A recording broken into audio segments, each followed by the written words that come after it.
Nick Freitas has put out some outstanding content in the last couple months geared at trying to help men.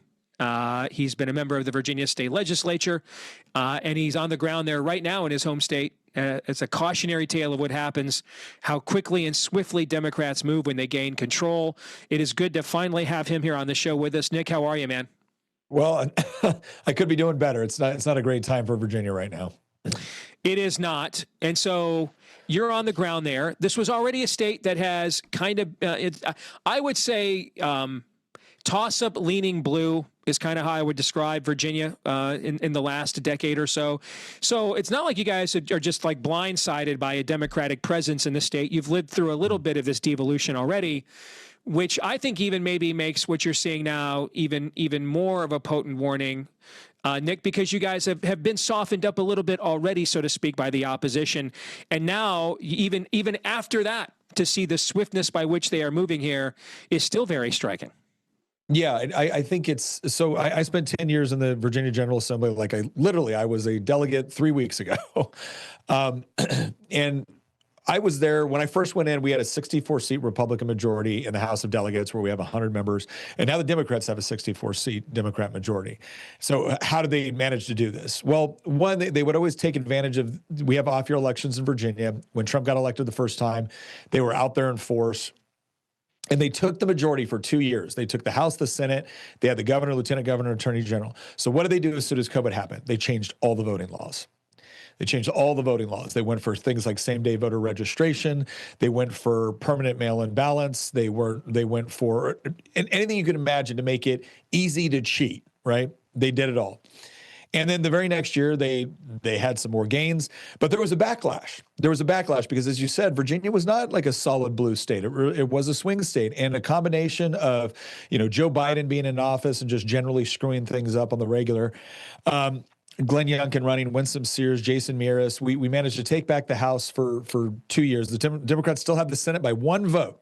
We took back the House, had the governor, attorney general, and lieutenant governor. And Steve, guess how much of the Democrat agenda, which they did in 2 years, we were able to get rid of? I'm going to guess it's a low number. Yeah. Zero. Yeah. Zero. We got rid of nothing that required legislation. Why? Because with just a one-vote majority in the Senate, they were able to block everything. So Governor Youngkin did his best with respect to what he could do on the executive branch. Jason Miras did his best with respect to what you could do with the Attorney General's office. But when it came to legislation, we were able to do effectively nothing, because when they take power, they run as far to the left as they possibly can get away with. They create as many constituencies within the bureaucracy as they think they can get away with. And then they know as long as they can hold something with one seat, all of them will get in line in order to block any sort of reform that you do. So what happens? Well, we lose because you Republicans don't do anything, right? And they get the majority again. This time they get it overwhelmingly. And I don't think people in Virginia, I promise you, don't fully understand. They don't fully grasp what's about to happen. They've started to, because they looked at all the bills that have come out. Because the Democrats ran in Virginia on this idea of civility, normalcy, affordability. That was the big one, like affordability. We're not doing crazy stuff. We're just here to make sure that Virginians can actually, raise a family in a safe environment, afford the mortgage, buy a home, right? That's all we Democrats want. And then they got into power. And I can go over some of the most ridiculous bills that everyone's heard. I mean, there's literally a bill that would make it illegal for a state agency which distributes federal funds to charity programs. It would make it illegal for that state agency to investigate or to set up criteria whereby they could investigate charities that are getting your tax dollars and are using them fraudulently. They're not allowed to do it. Here's another one that I'm pretty sure made it on nobody's election mailer. They have a bill that will reduce all mandatory minimums to include mandatory minimum, or reduce mandatory minimums for things like robbery, sexual assault, child pornography, distribution, and creation. Oh yeah, when anybody showed up to the vote for a Democrat in last November, did they think, oh yeah, I'm doing this because I know what they're going to do is try to take my guns. They're going to try to gerrymander the state to make what's currently a 6-5 congressional seats into a 10-1. And they're going to, and they're going to definitely get rid of mandatory minimums for child pornographers. Oh, and they're going to come up with 51 new different ways to tax me in the name of affordability. Right? And yet, that's what they've done. And it gets much worse because there's actually there's actually an additional strategy on what they're doing with these bills that if it isn't properly understood and called out and defeated, Democrats stand to control Virginia for the foreseeable future. I don't mean just the next couple of election cycles, because they will use this to consolidate power, and they will use it to set up Abigail Spanberger to be a presidential candidate. And it's, again, having been there in the General Assembly and knowing all the players, right? Like knowing Speaker Don Scott, knowing Senate Pro Tempore Louise Lucas, knowing Attorney General Jay Jones, knowing Governor Spanberger, it is so easy to see what's about to happen over the next 2 years on how they will use it to reward, how they will use the power of government to reward their friends and punish their enemies. And guess what, Virginians? If you didn't vote for them, you're the enemy. So, Nick, I mean, you're right there in the shadow of our nation's capital in Virginia, right? You're a stone's throw away. We are, I mean, look at the amount of ground, soil we've had to till, the amount of screaming we've had to do. And now it finally appears Republican senators, since they don't have an excuse now, there's not some obvious constituency group that we're aware they have that is going to be hurt, like some of their biggest donors would be hurt by an E-Verify, for example. There's really no reason not to do the SAVE Act. I mean, they keep telling us all they care about is winning elections. Well, this is the most important piece of legislation to pass this year to help them win an election. So they're literally without any excuse. And yet we've had to fight, scratch, and claw to get them to this point to even agree now to, it appears, a standing filibuster to put in place a policy that would make it easier for them to win. Contrast that with what you're seeing on the ground with just the immediate show of force in unison of the Democrats there in Virginia. Oh, it's you know, I had someone tell me as the ICE raids were going on, like, well, you know, Nick, I'm not talking about retreating. We just need a strategic realignment. I'm like, oh, yes, I'm very familiar with the Republicans' strategic retreat that never quite ends. And I think part of this is because Republicans got so used to operating within an environment where we didn't have a say in the media. Right. We could not deploy resources or personnel where we needed them at the time that we needed them to make the difference. And the Democrats could. The Democrats were very good at, they've got an army of paid activists. The media is in their pocket, arts and entertainment in their pocket. And so they've always had this ability to dominate the messaging in a way that we just couldn't compete with.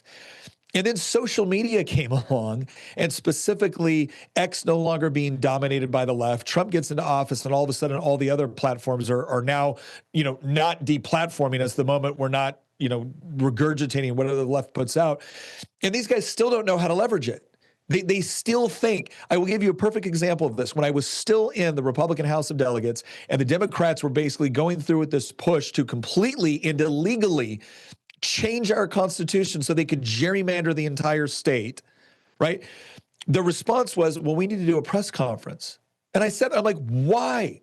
Why do we need to do a press conference? Well, this is how we get our message out to the people and how they can hear what we're saying. Like, this is not how you get your message out to the people. This is how you get the liberal mainstream media's rendition of your message out to the people. And so if you want to get it out to the people, just put it out on social media. And they're looking at me like, well, no, we're going to do a press conference. So we do a press conference, and every question looks like it was written by the Democratic Party. Yep. Every single question. And then I go on Instagram and I put out what's going on, and it gets 40 times the views of anything they're going to get on this press conference. But we're constantly fighting this battle where Democrats understand that when they're in power, expand the bureaucracy, expand the spending, create more constituencies. Like when I look at these crazy bills in Virginia, let me just predict the future with amazing accuracy. You look at some of the more crazy bills here. The Democrats aren't going to allow every one of these through. No, here's what's going to happen. Speaker Don Scott is going to look at some of the most craziest bills that impact industry, like these taxes on Netflix and walking your dog and everything else, right? He's going to look at all of those, and then he's going to bring in people from the industry. He's going to bring in from the various companies that are all representing these industries, they're lobbyists, and he's going to say, okay, it's real simple. This would be devastating for you guys, right? Or you can start donating correctly. Like, he won't say that verbatim, right? That would be illegal. But no, the impression is going to get through that if they donate correctly, well, then some of these bills can die. Some of these other bills are not going to die, but you know what? There may be a special carve out. There may be a Panera Bread sort of carve out like they had in California for those industries that are willing to come to the table and actually talk to us and hear our concerns.